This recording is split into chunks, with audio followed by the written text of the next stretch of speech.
Bonjour, merci pour votre fidélité dans cette découverte des signes du zodiaque et aujourd'hui nous parlons avec cette 11e vidéo de la série Le zodiaque autrement, nous parlons du Sagittaire et nous allons tenter de pénétrer ce signe et en commençant par constater une très très grande fidélité depuis l'Antiquité à l'imagerie qui fut et qui continue d'être la sienne. Donc, en route pour le Sagittaire et son univers. Dans le zodiaque de Dendera, le Sagittaire, c'est-à-dire un un centaure, dirons-nous, en fait un homme sur son cheval ou ne faisant qu'un avec son cheval, corps de cheval, buste d'homme, avec une tiare sur la tête et pendant un arc. Il se trouve ici. Nous le retrouverons dans l'image suivante. Il a continué de traverser les siècles sans déformation sérieuse. Et ce, depuis la Mésopotamie.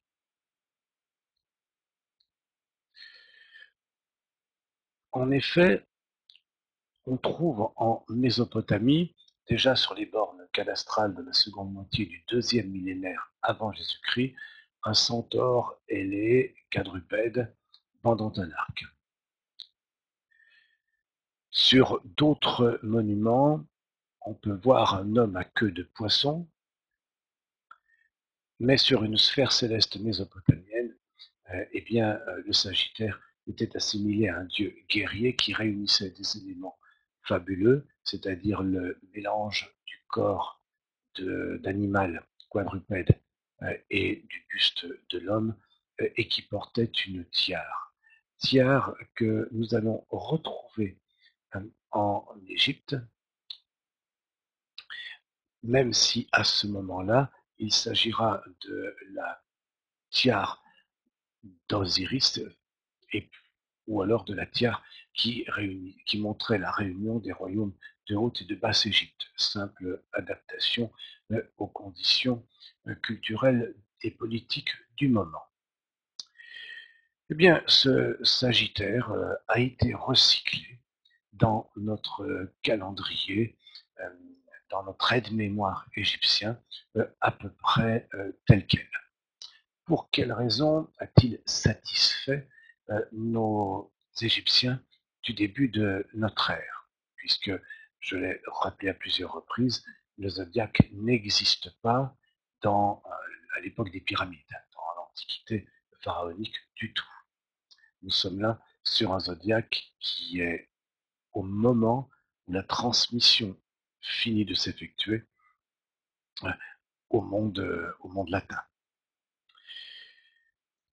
La pleine lune prenait place dans ce signe quand les vents rencontrés avec le signe précédent, lorsque la pleine lune se produisait dans le signe précédent, le signe du Scorpion, eh bien, à ce moment-là, dans le signe du Scorpion, il y avait ces ravages de vents pestilentiels.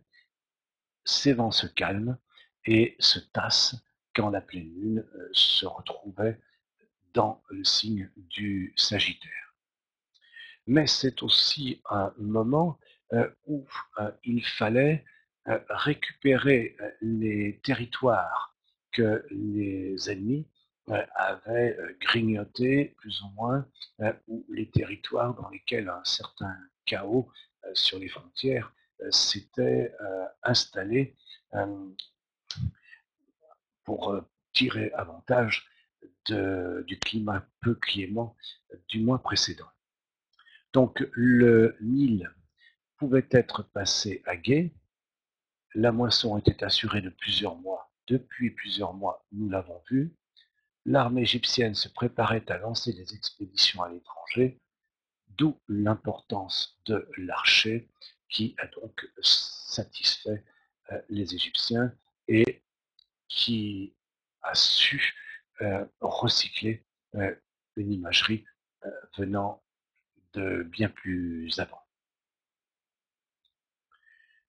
Le centaure à l'égyptienne au torse humain et au corps de cheval ailé est toujours armé d'un arc qui lance une flèche, et le hiéroglyphe est une flèche. Hiéroglyphe, ça veut dire écriture sacrée. Le sigle démotique, l'écriture, le cursive dirons-nous, plus populaire, c'est encore une flèche. Et le sigle utilisé par les astrologues aujourd'hui, c'est encore et toujours une flèche. Donc voilà un signe qui a au moins l'avantage d'une permanence qui lui permet de traverser les siècles depuis 2 millénaires et demi pour le moins. Nous allons tenter de le comprendre en examinant ces catégories.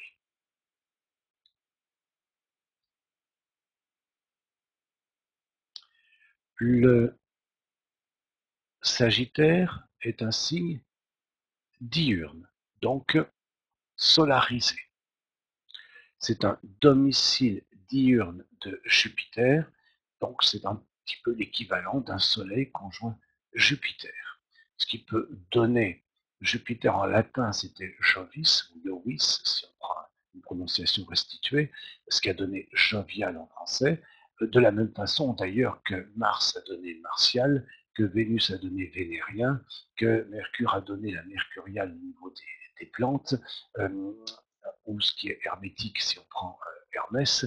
La Lune a donné lunatique, le Soleil a donné héliotrope au niveau des plantes, ou bien le souci, en latin sol sequium, etc.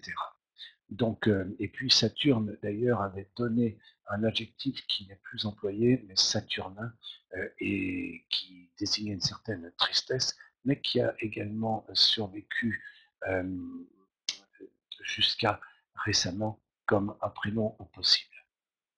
Donc revenons à notre Sagittaire, c'est donc un Jupiter solarisé, donc c'est Jovis, ce qui a donné jovial, donc c'est une jovialité de bonne aloi et aisément tournée vers l'extérieur. Donc nous avons plutôt un personnage pour qui, c'est Jupiter, la qualité de vie compte, qui veut bien travailler dur pour atteindre le niveau de confort qui lui est nécessaire, mais qui ensuite essaye de verrouiller le système pour profiter du temps, pour voir ses amis, pour cultiver son jardin, pour se plonger dans ses loisirs. Voilà, nous ne sommes pas dans quelqu'un qui peut être avide de pouvoir, comme peut l'être un signe martien diurne qu'est le bélier. Et le Sagittaire est un signe commun, donc un signe qui a une capacité d'adaptation et qui va donc savoir ne jamais être provocateur, mais toujours apparaître avec, en respectant les codes du milieu dans lequel il évolue. C'est à la fois sa qualité et puis à la fois ça peut être son défaut. On se dit mais qu'est-ce qu'il pense vraiment? C'est bien gentil d'avoir ce côté convivial qui acquiesce, mais qu'est-ce qu'il pense vraiment? Il n'empêche que c'est tout de même un signe chaud et sec, donc il y a de la consistance, ça c'est le côté sec qui durcit, un petit peu comme d'ailleurs le froid, euh, mais il y a ce côté chaud et sec qui est un signe de feu, mais c'est du feu souple, si on peut parler ainsi. C'est un feu qui couve sous la cendre. Voilà, ce sont les braises rougeoyantes, rien à voir avec la grenade qui explose du bélier et rien à voir avec le feu qui crépite de manière impressionnante du lion. Bien sûr, c'est donc le domicile de Jupiter, nous l'avons vu, c'est l'exil de Mercure, ce qui peut donner un- une vision englobante de Jupiter, mais manquant parfois d'analyse du détail. C'est-à-dire que, en gros, c'est bon, on ne va pas pinailler. Voilà. C'est à la fois un signe qui a besoin de son cercle amical, c'est un signe extériorisé, nous l'avons vu, c'est un signe chaleureux, mais c'est tout de même un signe qui n'aimera pas la foule. Mercure, c'est brasser du monde, c'est multiplier. Donc c'est plutôt j'ai mon petit cercle d'amis, deux, trois amis, ça va très bien comme ça. Par contre, je les vois très souvent. C'est pas du tout pour rester enfermé dans mon coin. Et bien au contraire, il y a une générosité jupitérienne qui fait que ce que j'ai, j'en profite vraiment si j'en profite avec d'autres. Voilà. Donc, d'où cette convivialité de bonne aloi, d'où un caractère que l'on peut dire à la fois bon vivant et à la fois bon enfant, les deux expressions pouvant bien coller avec ce Jupiter diurne commun, chaud et sec. Un petit mot sur la matrice.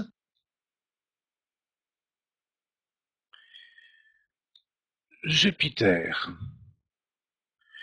L'autre maison régie par Jupiter, l'ascendant étant Sagittaire, l'autre signe de Jupiter, ce sont les poissons, Sagittaire, Capricorne, Verseau, Poisson. Donc, maison 4.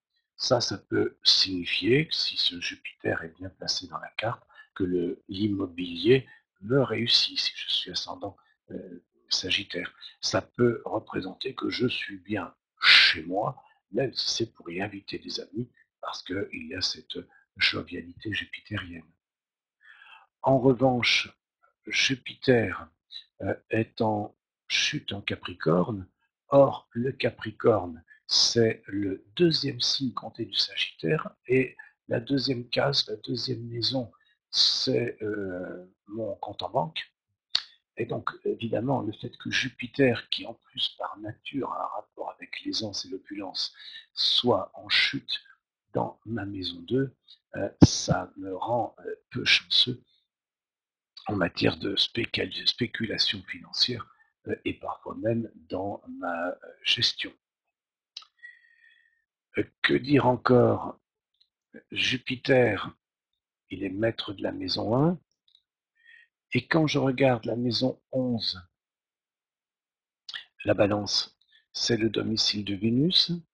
Quand je regarde, ce sont les relations amicales, ce sont les soutiens, le réseau, dirons-nous. Et puis la maison 6, ce sont des conflits, des litiges. Eh bien, la maison 6 correspond à Sagittaire, Capricorne, Verseau, Poisson, Bélier, Taureau. C'est l'autre signe de Vénus. Le fait que Vénus régisse ces deux signes-là fait que le Sagittaire l'emporte souvent sur ses opposants et sait les gagner à sa cause. Ça rejoint ce côté un peu englobant de bonne aloi que j'exprimais précédemment. Un aphorisme. Alors pour comprendre cet aphorisme, il faut saisir que la maison 4 a un lien avec l'imprévu. La maison 4, c'est l'endroit où le soleil finit de descendre et change de sens pour commencer à monter. Donc c'est le moment où il y a une inversion dans les 24 heures, une inversion de la lumière. Et nous avons vu combien la lumière était importante en astrologie. Et donc, du coup, la maison 4 peut avoir un rapport avec des choses inattendues, des choses qui surprennent, quelque chose qui mute. Les anciens, mais là ça nous amènerait à parler des maisons, donc je ne peux pas trop euh, m'engager dans du hors-sujet, mais ils voyaient la conception, ils voyaient dans la maison 1 la naissance, dans la maison 7 la mort, et ils étaient posthumes entre la maison 7 et la maison 4. Mais bon, je referme ma petite parenthèse technique, là je diverge. Donc, le natif aura la nature et le tempérament du signe, puisque il naît avec un ascendant sagittaire, c'est sa case numéro 1, c'est son caractère et son tempérament, ce qui pourra lui apporter de l'imprévu, pas parce que le sagittaire est en maison 1, mais parce que quand le sagittaire est en maison 1, le plus souvent, les poissons autres domiciles de Jupiter sont en maison 4. Donc ça fait un lien entre la 4 et la 1. Ce lien entre la 4 et la 1, je l'ai interprété tout à l'heure en disant il peut être bien chez lui, il peut réussir dans l'immobilier, etc. Mais vous voyez là une autre façon d'en déduire une information. Donc ces portraits zodiacaux peuvent être amplifiés à l'infini.